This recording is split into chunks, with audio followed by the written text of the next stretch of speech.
Hey, Corona TV viewers, this is Peter Keys from Leonard Skinner. I want to wish you all a happy birthday. First of all, let's just do the elbow bump because we can't do the handshake right now. Hello, everybody on Corona TV. This is Macy Gray. You're smiling, and I saw your beautiful daughter earlier, who I said could come on the show anytime. Welcome, Shiv Singh. Thanks for having me, Joseph. Great to be with you.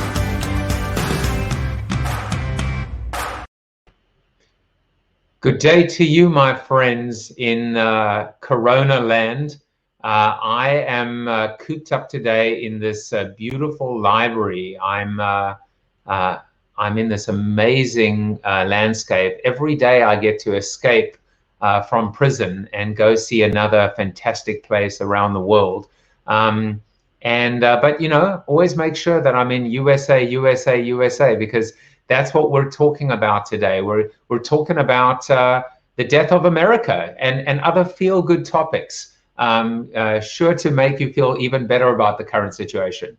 Now, listen, in all seriousness, this is an article that I wrote called "The Death of America." I was so frustrated at the time watching and dealing with all of these states that some were cooperating, some weren't.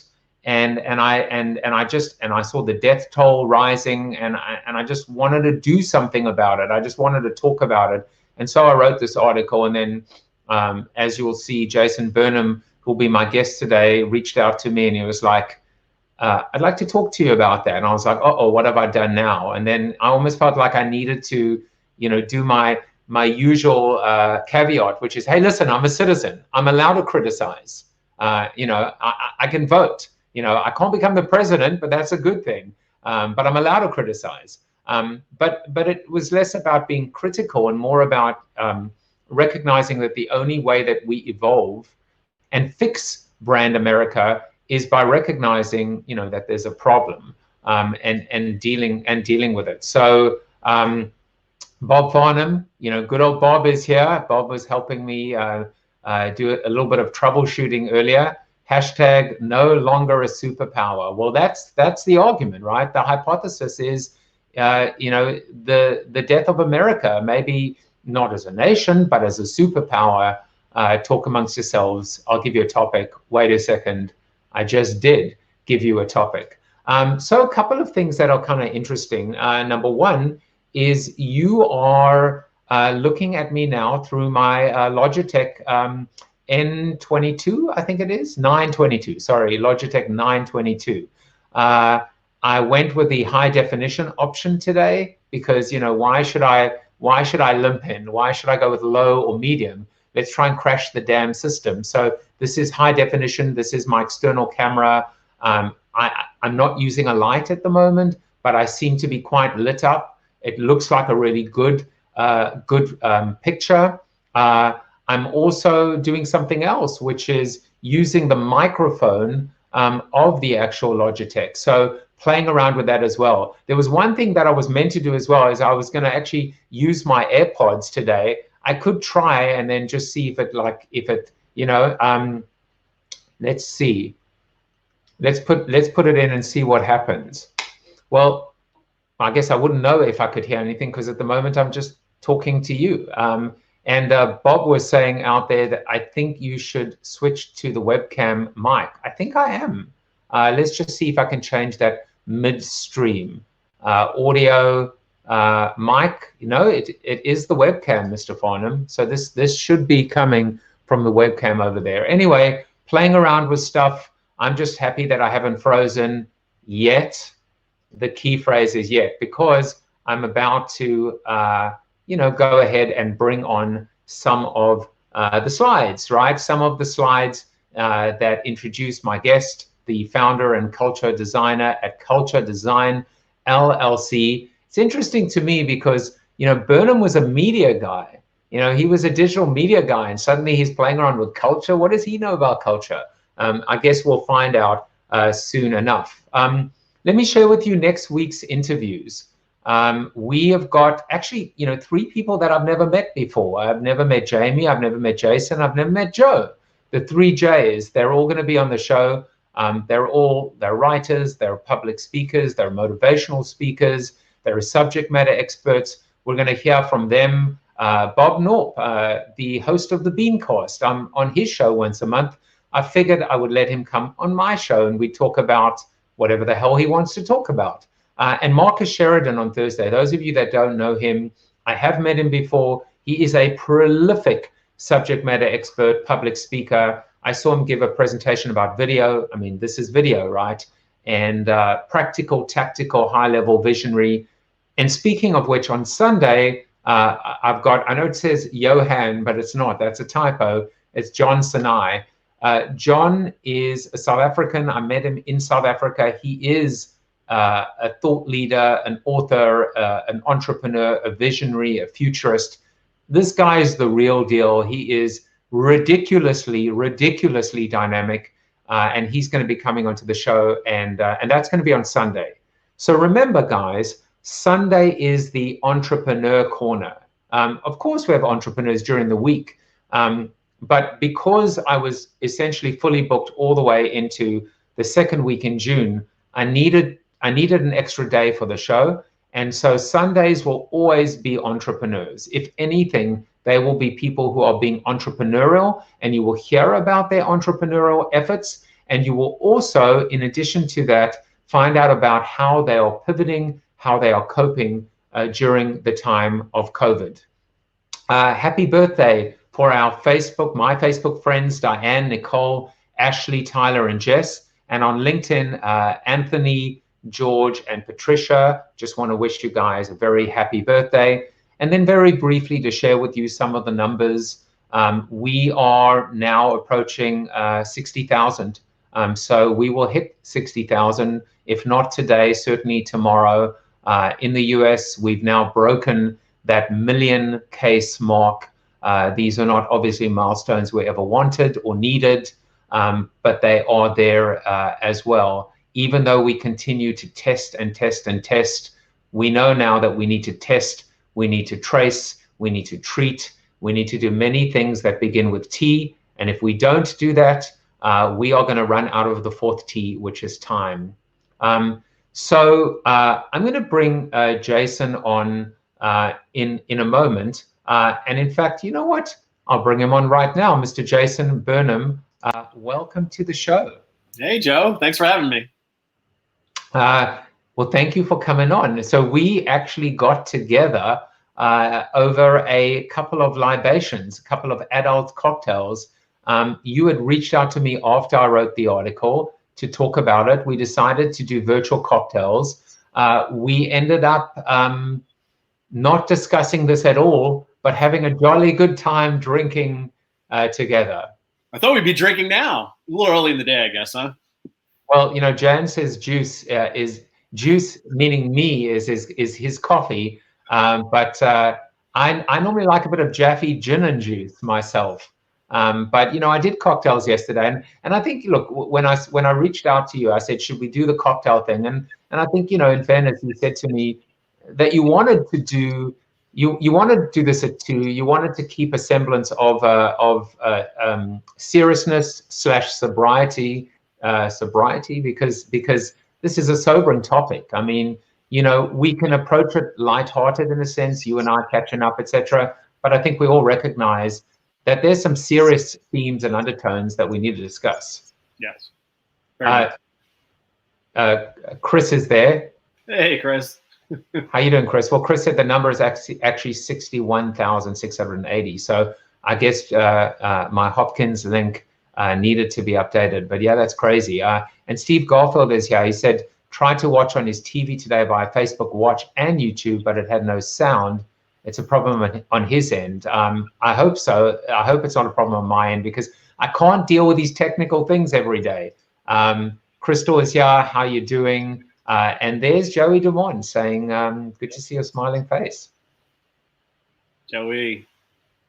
So I did reach out to the whole of iMedia today. I guess they've got bigger things to worry about. I didn't see any responses, but we'll see if any of them are actually watching. Well, Chris is here. So, you know, Chris is the only guy. Joey or Chris are here, right? So we're good.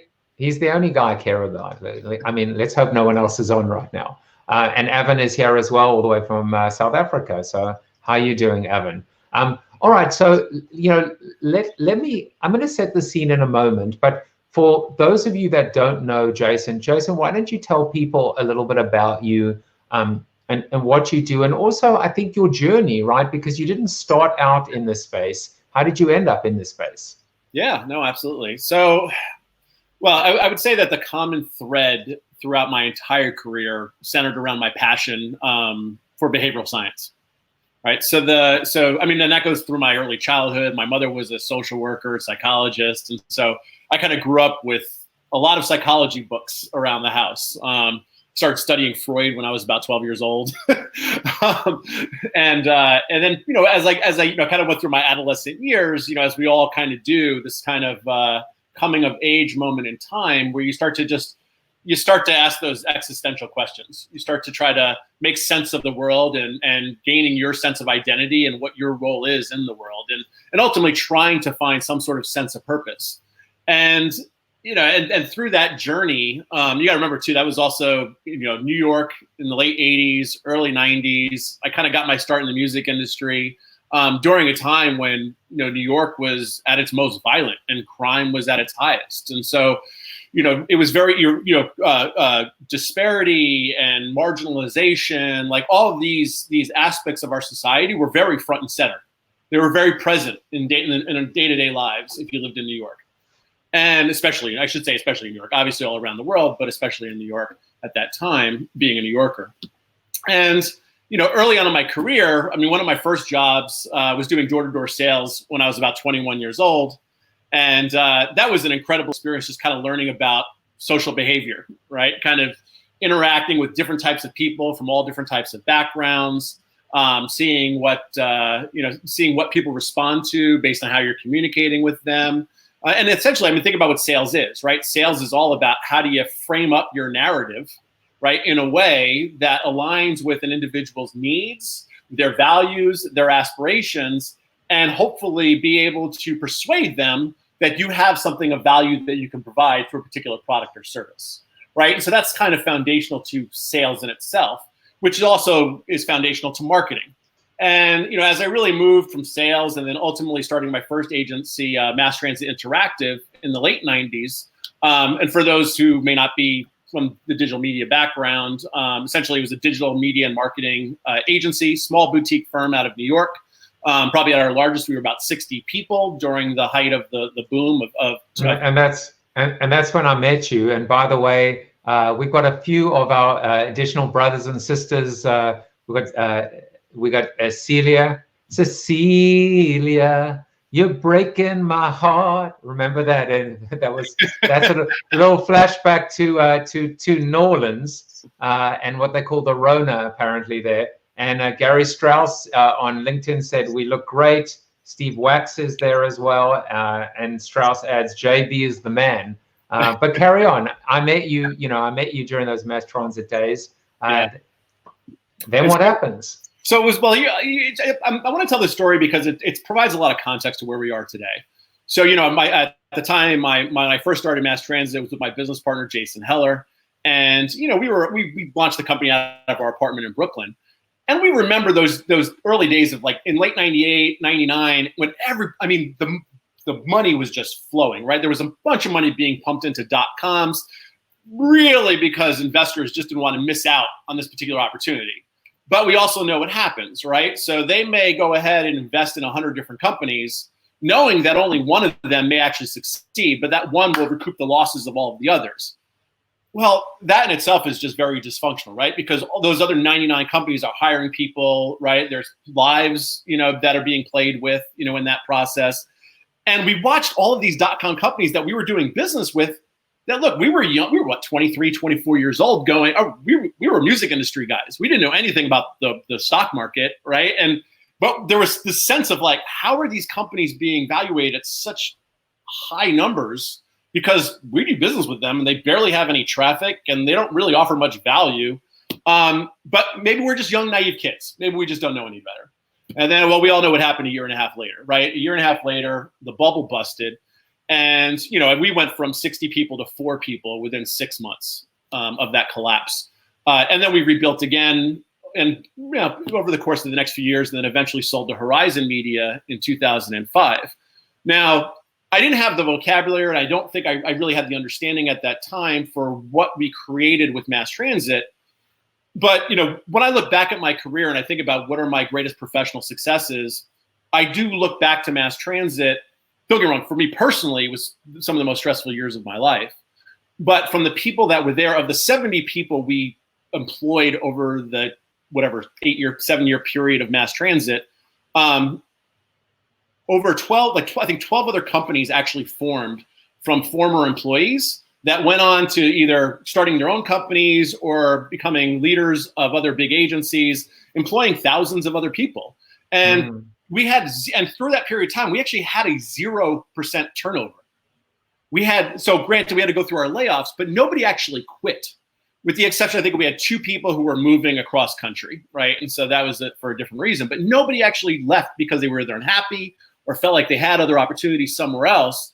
I think I just want to add that, I've done it as well, like through my crayon days. And I think it's almost like being a parent, truthfully, because you see your children grow up and become successful, and there's never regret. It's the exact opposite, right? There's only pride when you see the people that cut their teeth, that found their feet through your mentorship or your leadership. And maybe even things didn't work out at times, but as you say, you had 0 turnover, and seeing what happens. It's all about roots and foundation.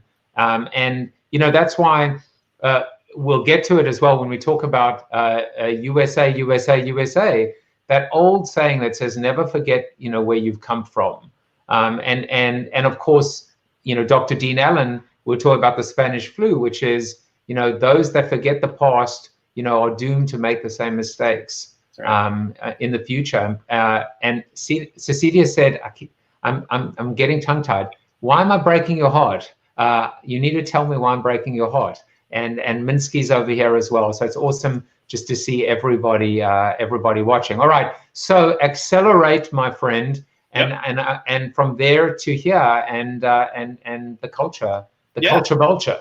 So it was actually the culture that was the result of it. And there are key guiding principles to that, right? And this goes back to even how leaders lead and how our systems function today, right? So the reason for 0% turnover, and let's just not focus on mass transit, over the past 5 years, I've been leading cultural transformations for companies to either improve their customer experience or drive operational excellence or activate their brands. But the biggest challenges for companies being able to execute on those strategies and see the realization of their mission and their vision and living their values had to do with 2 key variables: competent leadership and the culture itself, right? And so from a leadership standpoint, it goes beyond any kind of malicious intent, but just really having an understanding for the complexities of how cultural systems function. And what really drives shifts in mindsets and behaviors and trust and confidence in the organizational system itself, right? And then the culture, which, in simple terms, culture is really shaped by the ideas we share, the stories we tell each other, and the behaviors we observe that influence how we think, feel, and act. Which is why you hear a lot of conversation around the narratives, who's owning the narrative, because it's not necessarily the facts. Right? It's how narratives are being spun in a way that's persuading certain beliefs around certain types of ideas and concepts that ultimately then drive the collective consciousness of the organizational system or cultural system on a larger scale.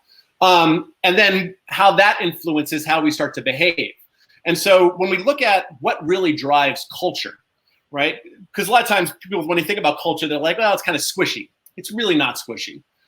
Culture, by definition, is the behavioral manifestation of collective consciousness. And so for any type of cultural system or any type of social system to thrive, right, it centers around 4 key aspects: how you're innovating and executing strategies, how you're communicating and educating your stakeholders, how you're incenting, how you're rewarding and recognizing certain types of behaviors, and how you operationalize new systems and processes, right? Those 4 key things right there make up our entire world order, right? Just at different system levels as you start to drill down. But so So I want you to take those four, and I want you to hold on to those four, because we're getting schooled today, and we're getting a fantastic masterclass from the professor himself. But now I'm gonna hold your feet to the fire. Well, not right now, and ask you to, when we talk about it, to talk about what is the culture right now in America, in brand America, and how does America score against those four criteria. But before I do, the good news is I'm not really breaking Cecilia's heart. She's just singing back to me, and Poppy's there saying, nice to see you smiling. You really are smiling. Leslie Laredo, two smart guys. She must be counting Jason twice. And I hope that your brain does explode. So it's fantastic just to see everybody online right now. It's a little bit of an iMedia reunion. So here's what I want to do. What I want to do is I want to kind of segue to what we're going to discuss today, which is this article I wrote, which is called "The Death of America." Now, I want to say, I spoke about earlier, I wrote it, I was frustrated, I wanted to articulate my frustrations, but I also wanted to bring it into context as a marketing guy, as a brand guy, from a strategic standpoint, rather than be filled with vitriol and rhetoric and opinion. There's opinion that is grounded, at least in strategy, and then there's just kind of mindless, baseless, guideless opinion. And for me, everything began with this chart. I was in my daughter's classroom. Many of you that have seen me present now on this, this chart is in the book Built to Suck. And I'm in her English, I think it was her English class, and I see this chart on the wall, and I look at it very, very carefully. And what I'm seeing is 5,000 years of history, color-coded by geography. And you're looking at from 3,000 to 2,000, right, going to present day. And you see the Roman Empire and the Byzantine Empire and the Ming Dynasty and the Egyptians and Nazi Germany. And every single one of these empires or civilizations rose and fell. Not one of them survived, certainly not in that current form. And then I look towards the bottom, and if you could look on your screen, you will see on the bottom in purple is a tiny little blip, maybe, just in terms of when it was born and when it was formed and when it grew, called USA. And I thought to myself, how arrogant are we? How foolish are we to believe that we, the USA, if we want to call ourselves a civilization or an empire, that we will somehow survive and thrive, when in reality, not one of these other massive dynasties or civilizations or empires, in fact, figured out how, to cheat time.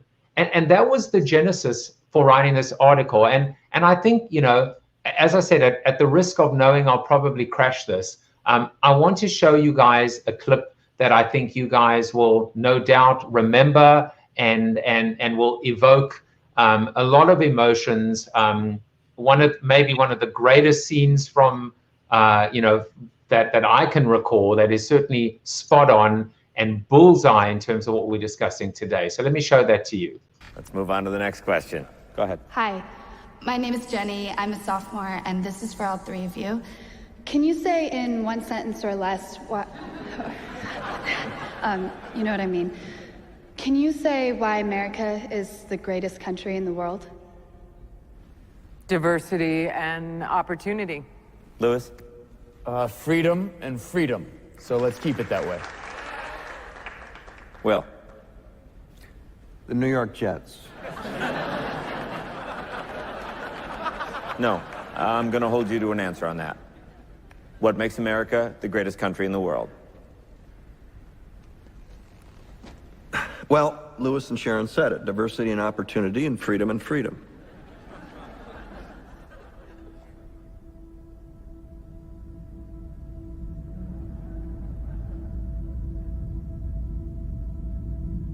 I'm not letting you go back to the airport without answering the question.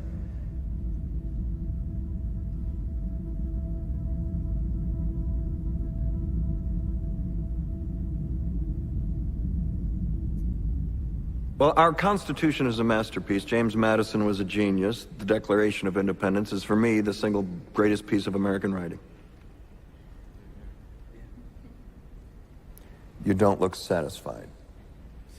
One's a set of laws and the other's a declaration of war. I want a human moment from you. What about the people? Why is America not the greatest country in the world, Professor? That's my answer. You're saying... Yes. Let's talk about... Fine. Sharon, the NEA is a loser. Yeah, it accounts for a penny out of our paycheck, but he gets to hit you with it anytime he wants. It doesn't cost money. It costs votes. It costs airtime and column inches. You know why people don't like liberals? Because they lose. If liberals are so fucking smart, how come they lose so goddamn always? Hey. And with a straight face, you're going to tell students that America is so star-spangled awesome that we're the only ones in the world who have freedom? Canada has freedom. Japan has freedom. The UK, France, Italy, Germany, Spain, Australia, Belgium has freedom. So 207 sovereign states in the world, like 180 of them have freedom. All right. And yeah, you, sorority girl, just in case you accidentally wander into a voting booth one day, there's some things you should know. And one of them is, there is absolutely no evidence to support the statement that we're the greatest country in the world. We're 7th in literacy, 27th in math, 22nd in science, 49th in life expectancy, 178th in infant mortality, 3rd in median household income, number 4 in labor force, and number 4 in exports. We lead the world in only 3 categories: number of incarcerated citizens per capita, number of adults who believe angels are real, and defense spending, where we spend more than the next 26 countries combined, 25 of whom are allies. Now, none of this is the fault of a 20-year-old college student, but you nonetheless are, without a doubt, a member of the worst generation ever. So when you ask what makes us the greatest country in the world, I don't know what the fuck you're talking about. Enough said. Enough said.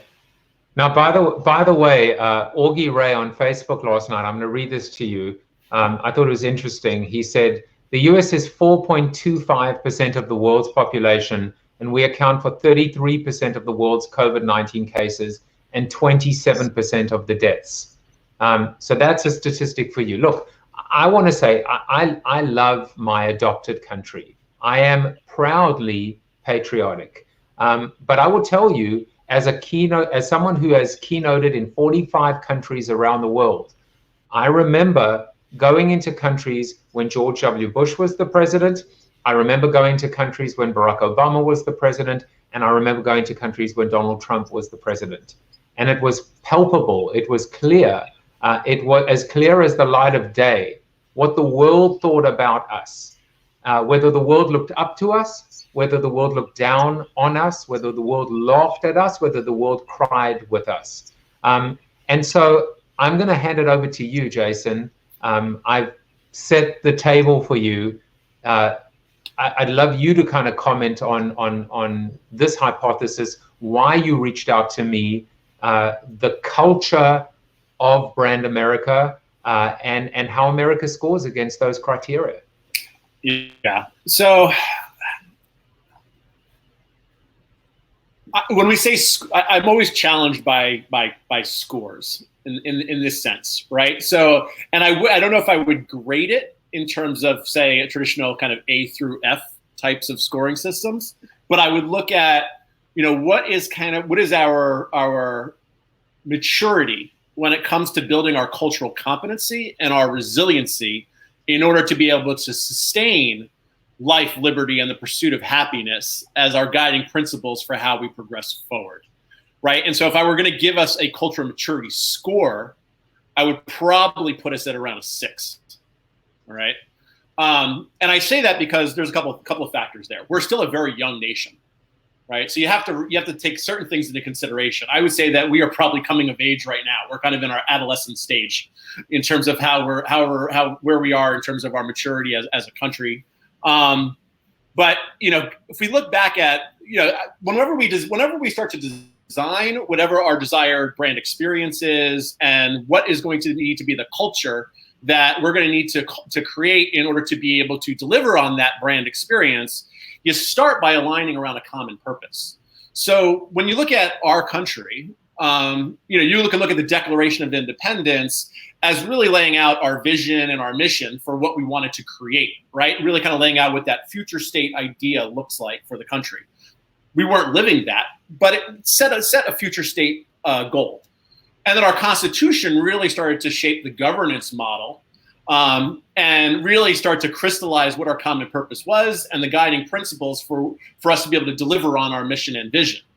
But then it's going to be how we structure our institutions, the different regulations we put into place, the different support systems we give in order to really help to create a society that can really see the realization of that vision and mission.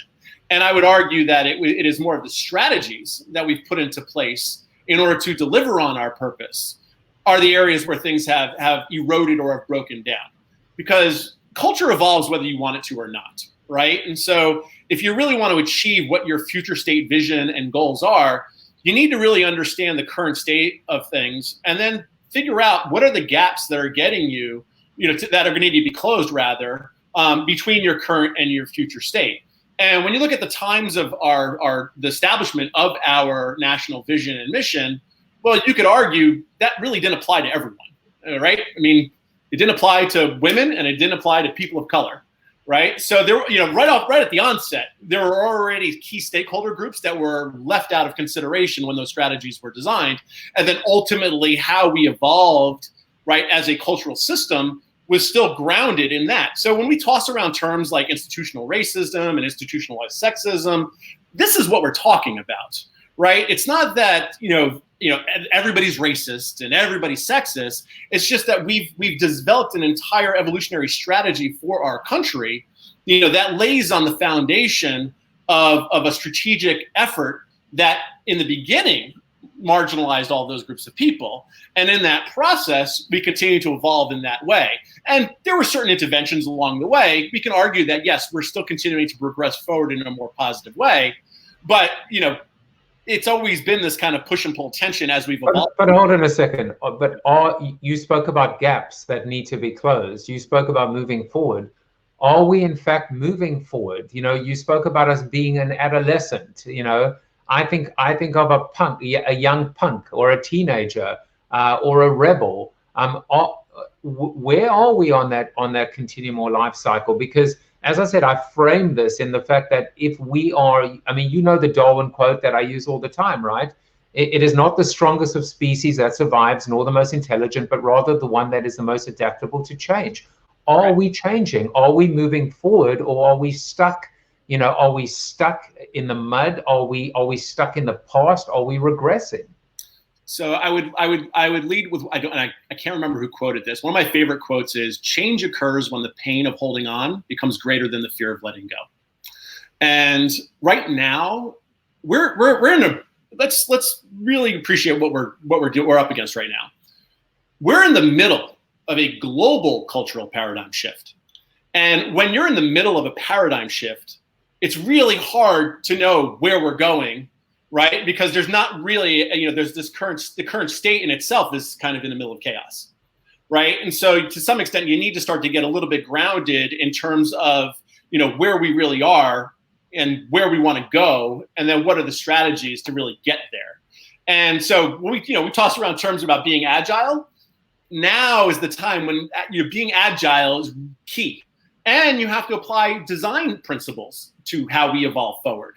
So when you talk about kind of where we're at maturity-wise, look, as adolescents, what do? You make a lot of bad decisions, right? You make a lot of mistakes. You fumble a lot. On a macro scale of a culture, right? I mean, those mistakes can happen over the course of decades and hundreds of years before you start to realize there's a better way of actually progressing forward. And so I do think that we are at this crossroads of the decisions that we now make as a country for what does that path forward look like. And I'll tell you, I can see, I don't like to deal with absolutes because no one can predict the future, right? Our behaviors will ultimately dictate, what our future destiny is. And, and so we all have an opportunity to decide what that path forward looks like collectively. But there is that pessimistic outlook, which is, no, systems are actually crumbling right now. Like they're buckling under the pressure. You know, they were never designed to be sustainable and resilient. And as a result, they're starting to collapse whenever there's a massive disruption to the system. There's no way to be agile and to be able to adapt very quickly to these massive disruptions. The positive outlook to this is the first time in human history that we have globally aligned around a common purpose. And when you globally align around a common purpose like this, new consciousness emerges. And what is born from that new consciousness will ultimately come to drive our future.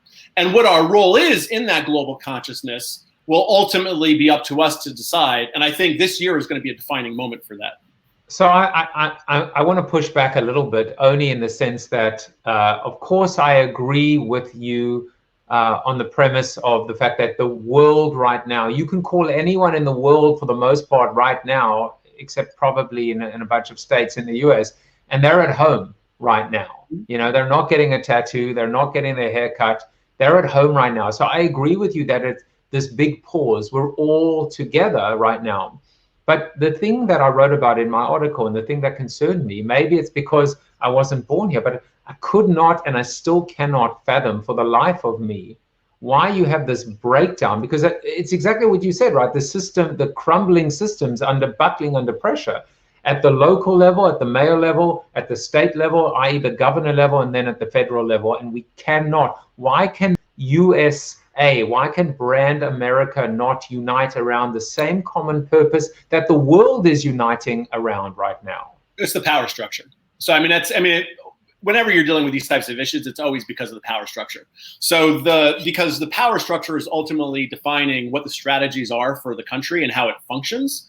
And, you know, look, what my soapbox has more to do with this relationship between business, media, and government, right? Politics, more specifically, right? And that's a very dysfunctional relationship right now. And so you have to follow the money. And so one of the biggest problems we have from the reality is, from a value standpoint and needs standpoint, we're not as divided as the media portrays us to be. If you really get down to like our values and our principles, we all want to be healthy. We all want to be prosperous. We all want good education. We want to make sure our families are safe and healthy, right? These are all things that, frankly, every human being wants and needs, right? It's just whether or not we're putting forward the right strategies that support that for everyone, right? And so what we're seeing now, you know, in this country, we're watching systems that have been legacy systems, antiquated systems that have been guarded by the power structure for their own self-preservation, not necessarily looking out for the good of all, right? And that's rearing its ugly head right now. So it really comes down to the dismantling of the power structures. And the reason why we can't look at America in isolation is because we are an interconnected and interdependent global system. And so there's with this right now, this disruption is, I anticipate there's going to be some dramatic shifts in the global power structures, right? In which case, where does America start to play in that restructuring? But we do have things we need to focus on at home, because there are a lot of needs from people that have just been ignored for the longest time. Mm-hmm. You know, so regardless of where you fall in the political spectrum, you know, recognizing that, well, there's still 99% of this country where their needs are not continually being fulfilled, some basic needs for large groups of people. So when we talk about what does it really mean to create a country of life, liberty, and the pursuit of happiness, are we put forward the right strategies to be able to deliver on that promise to our constituencies? You know, and Michael Mark just said greed, fear, and lack of vision is where we're at. So there is no question, you know, that everything begins at the top, right? Setting the tone and our leadership. And I look, this is not meant to be political at all, but you know, there is only one leader, and ultimately we have Congress at probably record low approval levels. So we can't, you know, the thing that I think made me feel almost despairing, Jason, was surely around this would be the one time that we would all just put down our differences. The enemy of my enemy is my friend. And we'd all, you know, even the signing of the first stimulus bill, why couldn't we have the leader of the House and the leader of the Senate together? Why couldn't we have Pelosi and McConnell, you know, just faking the smile and standing and flanking the president? And that made me despair. It said, if we can't figure out it, you know, again, it's two parents, right? Two parents that are maybe going through or about to go through a terrible divorce, but you put on a brave smile for the kids, right? For the adolescent kid that is America, this young fledgling brand. And that made me feel, you know, quite grim and quite depressed about it, to be honest. And I will say one thing as well, which is, if we believe we're the greatest country in the world, you know, and as Borat would say, US and they, you know, if we believe that, then why are we not leading the world? Why are we not setting the tone? Why are we not actually galvanizing the world, bringing the world together, you know, and being that, you know, the shining city on the hill? You know, can we still, is it too late to do that? Should we even think about doing that? Well, I don't think it's ever too late to progress forward in a positive way, right? Here's the thing. I caution even when we use adjectives like great. Great according to who? In what cultural context? Through what values? Through what sensibilities? Through what belief systems? Right? So we also have to just qualify, when we say great, what do we even mean by great? You know, and when you look at somebody like Trump now, so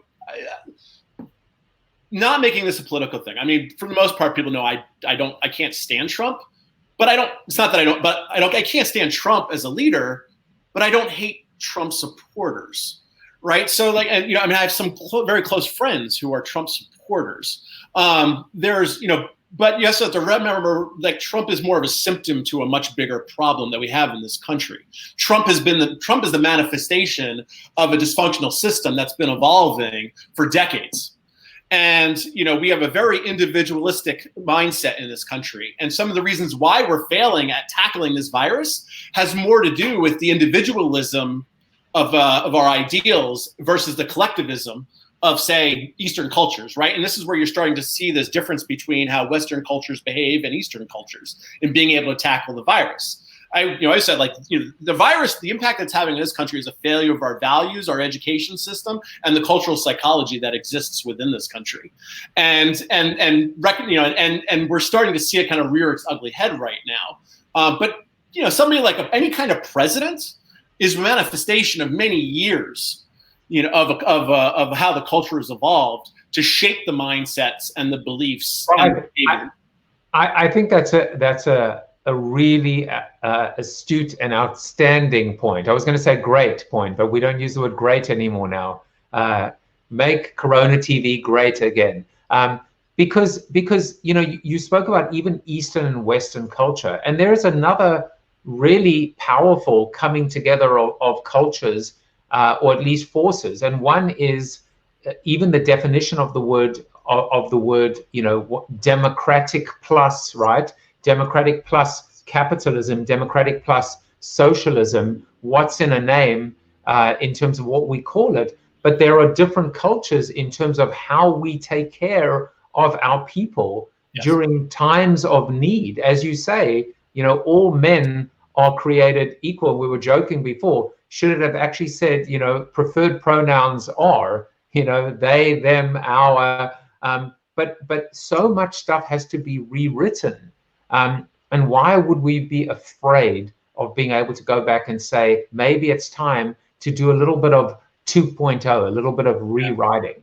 So what you're getting at is the root of the problem, which it centers around our sense of identity, right? And so even our polarization and look, even after the election, regardless of what side you fell on, everybody was emotionally charged. And I think but what was driving that? And it's because people's sense of identity was under attack. And what I mean by that is we have our sense of self, right? But our sense of self is shaped by our culture.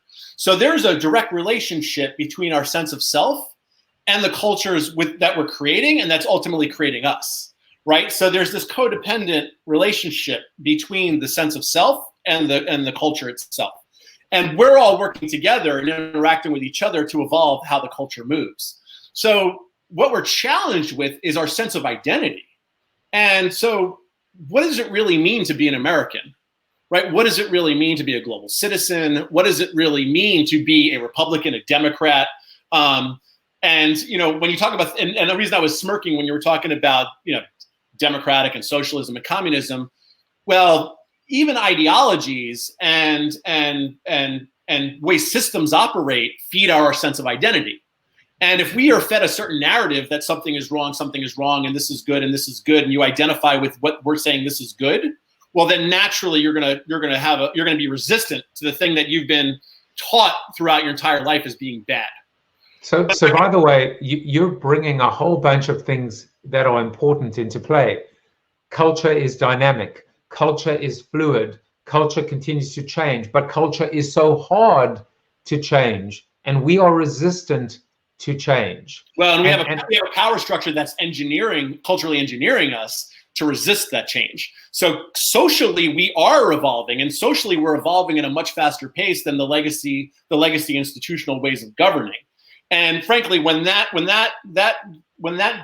gap becomes too big, well, you either have systemic collapse, you have revolutions, you have civil wars, right? Like that's what starts to happen. So there isn't really going to be time to go into it today, but that will be a bit of a tease for you tomorrow or the next day. I will actually present this to you guys. But I took the survival planning canvas that I developed in Built to Suck, and I actually did it for the US. And so I completed it, and what I'm going to do is actually walk you through what that looks like tomorrow, and talk about how America walks the plank in order to discover new worlds, in order to almost do a reset or a reboot, in a sense. So applying the same rubric or rigor to a country, and to a country as a brand, as we might do for, quite frankly, Clorox, or Lysol, in a sense. So Jason, I want to ask you a question, which is, the White House has just hired you. Congratulations. They've just, I would probably be fired within 24 to 48 hours. They were watching the show. They went to culturedesign.com and they brought you aboard and they said, "Help us, Jason. Help me, Obi-Wan Kenobi. You're my only hope." Yeah. What do you say? What do you say to the White House? What do you do? And how do you begin to? What's the first thing you do in terms of being able to kind of at least set this table, this scene for repair, for recovery, and for some kind of evolution? Yeah, so I would say there's kind of a 3-step or 4-step approach, right? The first thing is really, one, getting everybody grounded again in our common purpose and our values, right? And so obviously we can find things within things like the Declaration of Independence and Constitution, right, that we know need to be changed or antiquated, what have you. But let's just, for the purpose of this argument, let's just say that is the doctrine of our common purpose and kind of our governance framework for how we need to carve out, an optimal brand, right, an optimal brand experience, right, of America. And did you see those comments, by the way? Leslie said, "Congratulations, Jason, on the appointment." And Jen is causing trouble by saying, "I'm bringing Michelle." Sorry. No, not to sidetrack you, but please continue. No, it's fine. So once you've got everybody grounded around what the common purpose is, well, then you have to do some stakeholder mapping. And so let's make sure that you're designing for all of the stakeholders within that are going to be influencing that brand experience and who are going to be impacted by that brand experience. So from the onset of the draft of our Constitution, well, we left a lot of different stakeholder groups out. So even by design, it didn't account for all of the key stakeholder groups. So we have to start with really understanding what is our ecosystem of stakeholders. And because we live in this socially connected, interdependent world now, our different stakeholder groups have expanded. And so there does need to be innovation. There does need to be a redesign of our systems and of our processes and of our institutions in order to be able to function and sustain ourselves in a rapidly changing and interdependent world. So then what you do is you design, well, what does that future state start to look like? Where's our current state right now? So you want to be able to assess the current state, right? Once you've kind of mapped that to identify what are the needs, what are the gaps, what are the priorities, And then I think you need to do a feasibility assessment around, okay, what do we need to do now from a budgeting standpoint, a resource standpoint? Who's going to take ownership of it? Who are the stakeholders who are going to need to be involved? That will drive an entire stakeholder engagement strategy, right, for how you need to be communicating, how you need to be educating, and how you need to be inspiring, empowering, and enable, right, the entire population to be able to thrive. And then, yeah. No, so I was gonna say, well, I'm gonna kind of leave people not hanging, but I think, you know, I'm gonna let Poppy have the last word, because she said, "I love you too, Poppy." She's clearly talking about me. No, I get that. I get that. People say that about me all the time. Jason is gonna jump onto the Zoom after show, and that's bit.ly/CoronaTV after show, and we're gonna hang out for maybe 10 or 15 minutes together and continue the conversation. But you know, you said a couple of things, and I just want to reiterate them because I think they're so important, Jason. First of all, you spoke about inclusivity of stakeholders, right? That cannot be emphasized enough, and it's all stakeholders. And not to even be controversial here, but as much as it represents the downtrodden, the overlooked, the neglected, the marginalized stakeholders, we have to also include, you know, the old white guard that is under threat. They're at the table too, whether we like it or not. That's number one. Number two, what you're discussing is a plan, structure, a process, you know, and it's refreshing to hear that there is a plan. What I think where we've suffered as a people is that we don't hear a plan. I don't care whatever the plan is. I just want to know there is a plan. I don't even mind if somebody says to me, I don't know, I'm not sure. But as long as there's a plan in place, a plan and process. I mean, it's so funny that we're talking about fixing brand America, but yet this is a process conversation that actually says step 1, step 2, step 3, do this, then do that. If this happens, then that happens. Just putting a bit of science and structure and strategy in place. You know, I feel like I'm at the spa right now. I'm feeling so relaxed for the first time. Well, the only thing the only caveat to that is there, just so you're, I mean, so just for everybody's purposes, the solutions are out there. I mean, you know, in the circles that I navigate around, I mean, all of the solutions are there for building regenerative cultural systems and building resiliency, even on a global scale. It's the power structure, right? It's very hard to overthrow people within a power structure that have thrived within that system, right? Who came up within that system, right? They're more inclined to evolve it versus collapse it, right? Because that's that relationship to that system, and them coming up in that system feeds their sense of identity and their self-worth. So they're motivated to protect it and preserve it, right? When in actuality, you need to be collapsing it, building a new system, and then migrating everybody over to it. So the power structure is the problem. So Jason, we're gonna shift over right now. But before we do, I want people to know how they can get hold of you. Besides the URL at the bottom, is there anything that you want to share or plug? Because you've certainly, I appreciate you, my friend. I appreciate your friendship. I appreciate your time today and how much intellect and considered intellect you've brought to the table. But I want you to have the last word.